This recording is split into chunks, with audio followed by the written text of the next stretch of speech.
पश्चिम आशियातील वाढत्या संघर्षाच्या पार्श्वभूमीवर बहरीनमध्ये मोठी घटना घडली आहे। इराणकडून डागण्यात आलेल्या क्षेपणास्त्र आणि ड्रोन हल्ल्यांमध्ये बहरीनमधील प्रमुख तेल शुद्धीकरण प्रकल्पाला फटका बसला आहे। या हल्ल्यानंतर रिफायनरी परिसरामध्ये आग लागल्याचे व्हिडिओही स्पष्टपणे समोर आलेले आहेत। तर हा बहरीनमधील सर्वात महत्त्वाचा तेल शुद्धीकरण प्रकल्प आहे।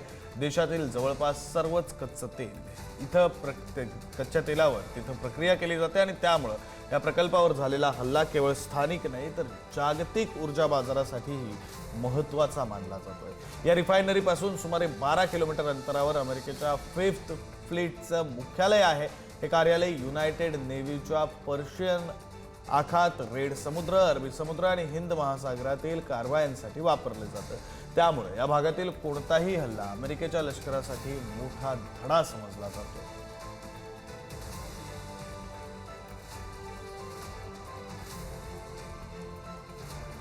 बहरीनमधील अमेरिकन तळांवर इराणचे हल्ले, आरमाराच्या मुख्यालयाला लक्ष्य। अमेरिका आणि इस्रायलने इराणवर केलेल्या हल्ल्यांच्या प्रत्युत्तरादाखल इराणनं बहरीनमधील अमेरिकन लष्करी तळांना लक्ष्य केलंय।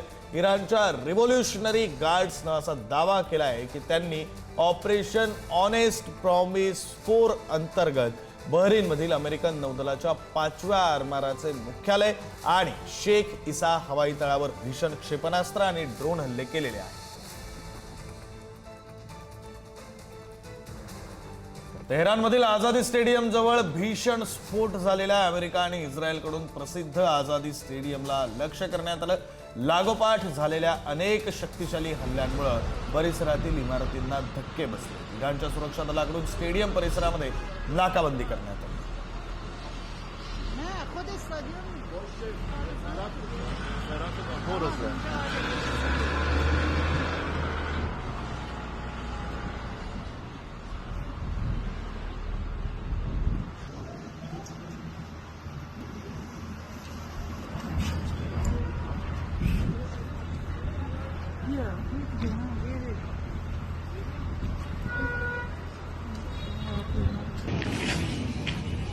तेल अवीवच्या रमत गान भागामध्ये इराणनं हल्ले केलेले आहेत। हल्ल्यात अनेक बहुमजली इमारतींचं आणि व्यावसायिक संकुलांचं नुकसान झालंय। स्फोटांच्या तीव्रतेमुळे रस्त्यांवरील वाहनं जळून खाक झाली आहेत, तर स्थानिक नागरिक आणि सुरक्षा रक्षकांकडून ढिगाऱ्याखाली अडकलेल्यांचा शोध घेण्यात येतोय।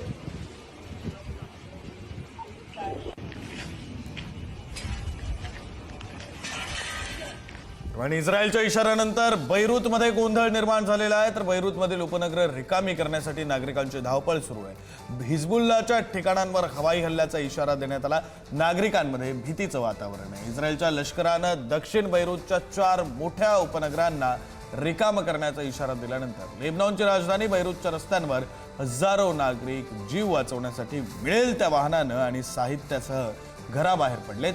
तर हिजबुल्लाच्या या ठिकाणांवर हवाई हल्ल्यांचा इशारा इस्रायलनं दिलाय। इस्रायलच्या या रस्त्यांवर मोठ्या प्रमाणात वाहतूक कोंडी झाल्याचं पाहायला मिळतंय।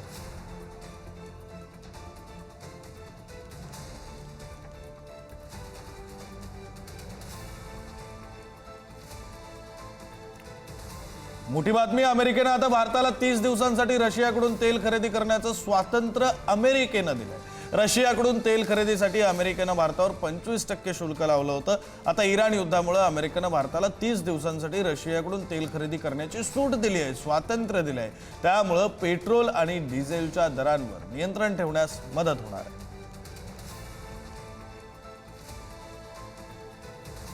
पुढारी न्यूजचे संपादक प्रसन्न जोशी सर आपल्यासोबत फोन लाईनवरून जोडले गेलेले आहेत। या बातमी संदर्भातले सविस्तर तपशील सर देतील। प्रसन्न सर। विक्रांत, ही अतिशय मोठी आणि दिलासादायक बातमी आहे। आपल्याला कल्पना आहे गेले काही दिवस म्हणजे जवळपास 100 तास उलटून गेलेले या युद्धाला आणि त्यामुळे जगभर ऑइल क्रायसिस तयार झालेला होता। भारतात सुद्धा याच्याबद्दलच्या अफवांमुळे लोक पेट्रोल पंपांवर गर्दी करत होते। पण एक दिलासादायक बातमी आपल्याकडे आलेली आहे। ती बातमी अशी की अमेरिकेच्या ट्रेजरी डिपार्टमेंटनं स्टेटमेंट प्रसृत केलेलं आहे, जाहीर केलेलं आहे, ज्या अन्वये भारताला रशियाकडून 30 दिवसांसाठी आगामी 30 दिवसांसाठी ऑइल खरेदी करता येणार आहे, तेल खरेदी करता येणार आहे। आणि यामुळे भारताचा मुळात 25 दिवसाचा साठा तर आहेच, पण आता शिवाय आपल्याला ऑइल रशियाकडून घेता येत असल्यामुळे भारताला स्वतःच्या रिझर्व्ह साठ्यावरती कोणताही ताण आणण्याची गरज होणार नाही। भारतीयांसाठी आणि आपल्या सगळ्यांसाठी अति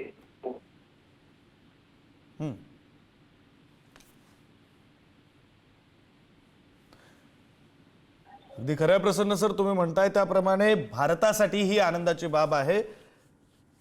पंतप्रधानांनी स्पष्ट केलेलं होतं की 30 दिवस काळजी करण्याची गरज नाहीये, 30 दिवसांपुरता आपल्याकडे साठा आहे. मात्र आता तुम्ही ज्याप्रमाणे म्हणालात की हा जो राखीव साठा आहे त्याला हात लावण्याची गरज भासणार नाहीये.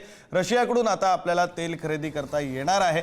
अमेरिकेकडून तशी भूमिका स्पष्ट करण्यात आलेली आहे. पुढे 30 दिवस भारत रशियाकडून तेल खरेदी करू शकणार आहे.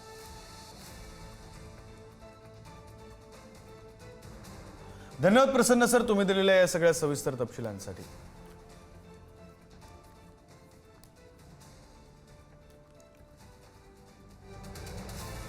भारताला 30 दिवसांसाठी रशियाकडून तेल खरेदी करण्याचं स्वातंत्र्य अमेरिकेकडून देण्यात आलेलं आहे. खरं तर इराण विरुद्ध इस्रायल आणि अमेरिका असं जे युद्ध सुरू आहे त्या पार्श्वभूमीवर संपूर्ण जगभरामध्ये आता त्याचे परिणाम दिसू लागलेले आहेत. परिणाम दिसणार अशी परिस्थिती निर्माण झाली आणि अमेरिकेनं एक महत्त्वाचा निर्णय भारताच्या अनुषंगाने घेतलेला आहे. भारताला पुढील 30 दिवस रशियाकडून तेल खरेदी करण्याचं स्वातंत्र्य देण्यात आलेलं आहे.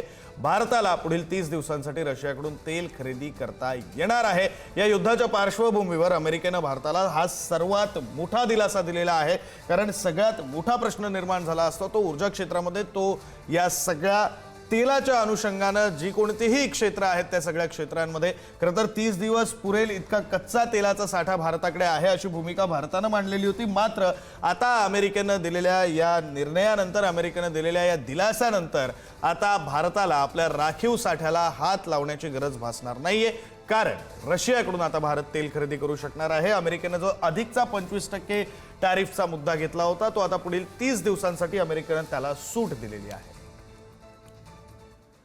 इराणच्या बुडत्या युद्धनौकेला मदतीसाठी भारत पुढे सरसावला. भारतीय हवाई दल आणि नौदलानं शोध मोहीम राबवल्याची माहिती आहे. तर 24 तासांपूर्वी श्रीलंकेजवळच्या समुद्रामध्ये इराणची युद्धनौका बुडाली. अमेरिकेच्या हल्ल्यामध्ये इराणची आयरिस डेना युद्धनौका बुडाली.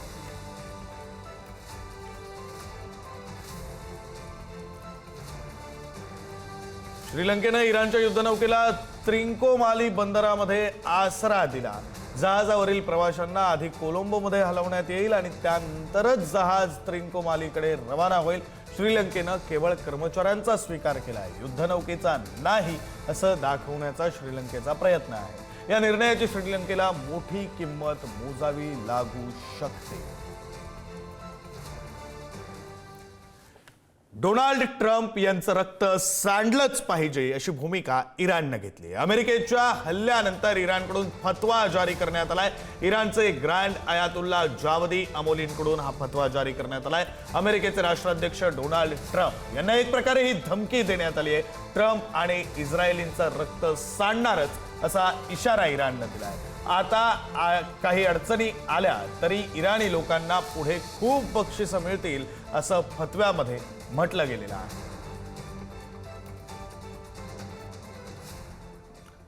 दरम्यान देशाचे परराष्ट्र मंत्री एस जयशंकर यांनी इराणच्या परराष्ट्र मंत्र्यांशी चर्चा केलेली आहे. युद्धाच्या काळात पहिल्यांदाच भारताकडून संवाद सुरू झालाय.